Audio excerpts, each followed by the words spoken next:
Fire fighters ने शून्य visibility में रेंगते हुए ट्रैप्ड रेजिडेंट्स स्पेशली बुजुर्गों को रेस्क्यू किया। इस हीरोइक रेस्क्यू में एक फायर फाइटर 37 इयर्स ओल्ड हो वाई हो ने अपनी जान खो दी। बिल्डिंग्स के अंदर रेजिडेंट्स एक हॉरर में फंस गए। कई एल्डरली रेजिडेंट्स मोबिलिटी इश्यूज की वजह से हिल भी नहीं सके। सबसे वाली बात 26 नवंबर 2025 हांगकांग की एक बिल्कुल सामान्य वेडनेसडे आफ्टरनून अचानक मॉडर्न हिस्ट्री के सबसे डार्क दिनों में बदल गई। 2:51 पीएम पर वेंग फुक कोर्ट, ताइपो डिस्ट्रिक्ट का एक पब्लिक हाउसिंग एस्टेट, वहां अचानक आग भड़क उठी। जो आग बैम्बू स्कैफोल्डिंग पर शुरू हुई थी, वही कुछ ही मिनटों में हांगकांग की सबसे डेडलीस्ट ब्लेज बन गई। 128 लोगों की जान लेकर और सैकड़ों को लापता छोड़कर। यह है उस ट्रेजेडी की कहानी जिसने हांगकांग को हिलाकर रख दिया। जिंदगियां खो गईं, सवाल अब भी बाकी है, और शहर को मजबूर होना पड़ा कि वह अपने ऊंचे स्काईलाइन में छुपे खतरों का सामना करे। आज हम देखेंगे कि क्या हुआ, क्यों हुआ, और इसका असर दुनिया के सबसे डेंसली पॉपुलेटेड सिटीज में से एक हांगकांग के फ्यूचर पर क्या पड़ता है। जुलाई 2024 से वांग फुक कोर्ट में बड़े पैमाने पर रेनोवेशंस चल रहे थे। 8 में से 7 बिल्डिंग्स बैम्बू स्कैफोल्डिंग और ग्रीन मैश नेटिंग से ढकी थीं, जो एक ह्यूज कंस्ट्रक्शन साइट का रूप ले चुकी थी। इस एम्बिशियस प्रोजेक्ट का बजट 330 मिलियन हांगकांग डॉलर्स था। निर्माण का काम prestige construction and engineering companies के पास था, जबकि consultancy Will Power Architects Carter द्वारा प्रोवाइड की गई थी। बिल्डिंग्स लंबे समय तक मैश और स्कैफोल्डिंग में ढकी रहीं, लेकिन कुछ गलत फैसले डिस्ट्रक्टिव साबित हुए। सुरक्षा मानकों की अनदेखी ने खतरे को और बढ़ा दिया। 27 नवंबर 2025 को हांगकांग में दिन सामान्य शुरू हुआ, लेकिन ड्राई वेदर कंडीशंस के कारण वेरी हाई फायर रिस्क था। शहर में तनाव का माहौल था। दोपहर 2:51 पर स्कैफोल्डिंग पर आग लगी। बैम्बू तेजी से जला और आग कुछ ही पलों में अनकंट्रोलेबल हो गई, जिससे भारी नुकसान हुआ। सिर्फ 43 मिनटों में 3:34 पर आग की गंभीरता को देखते हुए लेवल 4 अलार्म घोषित कर दिया गया। यह एक गंभीर इमरजेंसी था। वांग फुक कोर्ट के ब्लॉक एफ में फ्लेम्स ने बैम्बू स्कैफोल्डिंग को तेजी से निगल लिया। डिस्ट्रिक्ट भर में आग की ऊंची ऊंची लपटें दिखाई दे रही थीं। डार्क टॉक्सिक स्मोक ने आसमान को पूरी तरह भर दिया। लेकिन समस्या सिर्फ बाहर तक सीमित नहीं थी, आग अंदर भी तेजी से पहुंच गई। इन्वेस्टिगेटर्स ने पाया पॉलीस्टाइरीन बोर्ड्स बेहद फ्लैमेबल थे। वे तुरंत जल उठीं और आग को फैलाने में मदद की। तेज हीट से विंडोज धमाकेदार तरीके से टूट गईं। आग अपार्टमेंट्स में घुस गई। ब्लॉक एफ की एक बिल्डिंग की प्रॉब्लम 7 टावर्स तक तेजी से फैल गई। शाम 6:22 बजे लेवल 5 इमरजेंसी घोषित कर दिया गया। हंड्रेड्स ऑफ फायर फाइटर्स, कुल 1250 के साथ 304 व्हीकल्स मौके पर पहुंचे। अंदर टेम्परेचर्स 500 डिग्री सेल्सियस से ऊपर पहुंच गईं। मेटल पिघलाने लायक गर्मी। फायर फाइटर्स ने शून्य विजिबिलिटी में रेंगते हुए ट्रैप्ड रेजिडेंट्स स्पेशली बुजुर्गों को रेस्क्यू किया। इस हीरोइक रेस्क्यू में एक फायर फाइटर 37 इयर्स ओल्ड हो वाई हो ने अपनी जान खो दी। बिल्डिंग्स के अंदर रेजिडेंट्स एक हॉरर में फंस गए। कई एल्डरली रेजिडेंट्स मोबिलिटी इश्यूज की वजह से हिल भी नहीं सके। सबसे चौंकाने वाली बात, 8 बिल्डिंग्स में फायर अलार्म्स काम ही नहीं कर रहे थे। रेजिडेंट्स ने बताया कि अलार्म्स कभी बजे ही नहीं। कई लोग विंडोज से हेल्प मांगते दिखे। कुछ इमरजेंसी कॉल्स करते रहे, जिनमें से 25 कॉल्स कभी रिजॉल्व नहीं हो पाए। रेजिडेंट्स हर डायरेक्शन से घिर चुके थे। भागने के रास्ते खत्म हो रहे थे। नाइटफॉल के बाद भी आग भड़कती रही। रेस्क्यू वर्कर्स फ्लड लाइट्स में काम करते रहे। Hundreds of people safety barriers के पीछे अपने लव्ड वंस की खबर का इंतजार करते रहे। अबाउट 500 रेजिडेंट्स को 9 इमरजेंसी सेंटर्स में शेल्टर दिया गया। हॉस्पिटल अथॉरिटी ने 250 डॉक्टर्स और 250 मेडिकल स्टाफ मोबिलाइज किए। थर्सडे मॉर्निंग तक 16 आवर्स बाद 4 बिल्डिंग्स पर कंट्रोल पाया गया, लेकिन 3 अब भी जल रही थीं। सनलाइट के साथ डेवस्टेशन सामने आई। बिल्डिंग्स काले ढांचों में बदल चुके थे। डेथ टोल बढ़ना शुरू हुआ। 36, फिर 40, फिर 44। थर्सडे आफ्टरनून तक 65 डेथ्स कंफर्म हो चुकी थीं।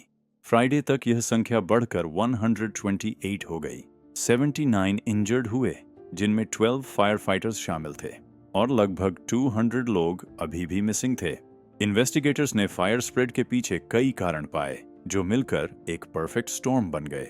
Bamboo scaffolding highly combustible, green mesh netting fire को और fuel, polystyrene foam boards flames को भीतर लाने का रास्ता, विंडोज हीट से टूटना, एक्सटीरियर प्लस इंटीरियर फायर्स दोनों एक साथ।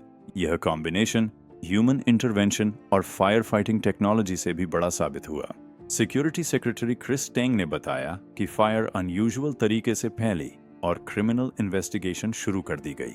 पॉलीस्टाइरीन बोर्ड्स को कंप्लीटली इनअप्रोप्रिएट पाया गया। मैश नेटिंग भी फायर स्टैंडर्ड्स पर खरी नहीं उतरी। लेबर डिपार्टमेंट ने रेनोवेशंस के दौरान 16 इंस्पेक्शंस किए थे। एक इंस्पेक्शन तो फायर से एक हफ्ते पहले हुआ था, फिर भी वायोलेशंस पकड़े नहीं गए। थर्सडे को पहली अरेस्ट हुई।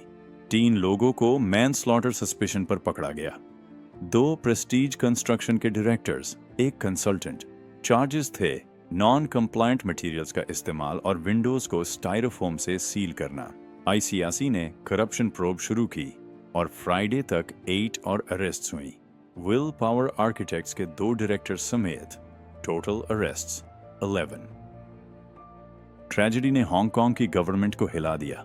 प्रेसिडेंट सी जिनपिंग ने कॉन्डोलेंसेस भेजे और 2 million UN red cross aid allocate किए। हांगकांग लीडर जॉन ली ने पीड़ितों और उनके परिवारों से मिलने के लिए अस्पताल का दौरा किया। उन्होंने निर्देश दिए सभी पब्लिक एस्टेट्स की इमीडिएट इंस्पेक्शंस। वोंग फुक कोर्ट रेजिडेंट्स के लिए 1 सोशल वर्कर पर हाउस होल्ड सपोर्ट शुरू किया गया। फैमिलीज ऑफ डिसीज्ड को 200,000 हांगकांग डॉलर्स का मुआवजा दिया गया। चीफ सेक्रेटरी ने कहा, हांगकांग बैम्बू स्कैफोल्डिंग की जगह स्टील स्कैफोल्डिंग पर पूरी तरह शिफ्ट करने पर विचार करेगा। बैम्बू स्कैफोल्डिंग हांगकांग की कल्चर का हिस्सा है, तेज, फ्लेक्सिबल और जनरेशन से इस्तेमाल। लेकिन मार्च से गवर्नमेंट ने घोषणा की थी कि पब्लिक प्रोजेक्ट्स में 50% मेटल स्कैफोल्डिंग अनिवार्य होगी। इससे बैकलैश हुआ था। लोगों का कहना था कि बैम्बू हेरिटेज है, लेकिन अब 128 मौतों के बाद डिबेट सेफ्टी बनाम ट्रेडिशन तक पहुंच गई है। हांगकांग का भविष्य सिक्योरिटी इंप्रूवमेंट्स की उम्मीद में है। नंबर्स के पीछे सिर्फ आंकड़े नहीं, बल्कि लोगों की जिंदगियां थीं। हांगकांग के वोंग फुक कोर्ट में लगी आग ने सब कुछ बदल दिया। एल्डरली रेजिडेंट्स जिन्होंने अपने दशकों यहां बिताए, कुछ ने जानें गंवाएं, कुछ ने अपना घर खो दिया। हेल्थ केयर वर्कर्स जो दूसरों को बचाते हैं, खुद होमलेस हो गए। लगभग 50 हॉस्पिटल अथॉरिटी स्टाफ इस ट्रेजेडी से प्रभावित हुए। फैमिलीज टूट गईं, चिल्ड्रन ने पेरेंट्स खोए, पेरेंट्स ने चिल्ड्रन।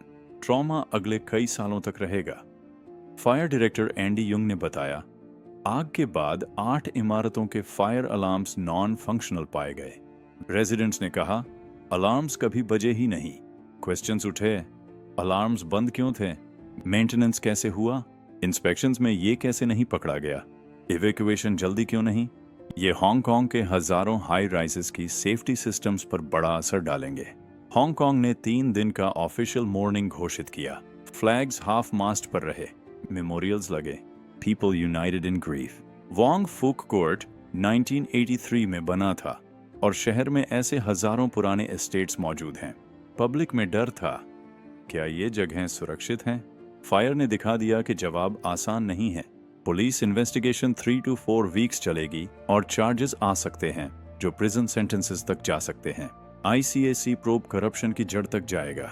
एक्सपर्ट्स डिमांड कर रहे हैं रेनोवेशन सेफ्टी स्टैंडर्ड्स की पूरी overhaul, new rescue technologies, drones, ultra tall ladders, क्योंकि एक बार यह स्तर की आग पकड़ ले, टेक्नोलॉजी भी सीमित हो जाती है। यह फायर हांगकांग की 1 सेंचुरी में सबसे डेडली फायर है। 1918 में Happy Valley race course fire, 614 deaths. 1962 में शाम शुईपो फायर, 44 डेथ्स। 1996 में Garley building fire, 41 deaths. Fire fatality numbers पिछले दशक में बढ़े हैं। 2013 में 12, 2023 में 31, 2024 में 33। लेकिन वांग फुक कोर्ट ने सिटी को पूरी तरह हिला दिया। 128 मौतें कुछ घंटों में। 27 नवंबर 2025 हांगकांग के लिए सदियों तक याद रहेगा। 128 डेड, लगभग 200 मिसिंग, 79 इंजर्ड, thousands displaced।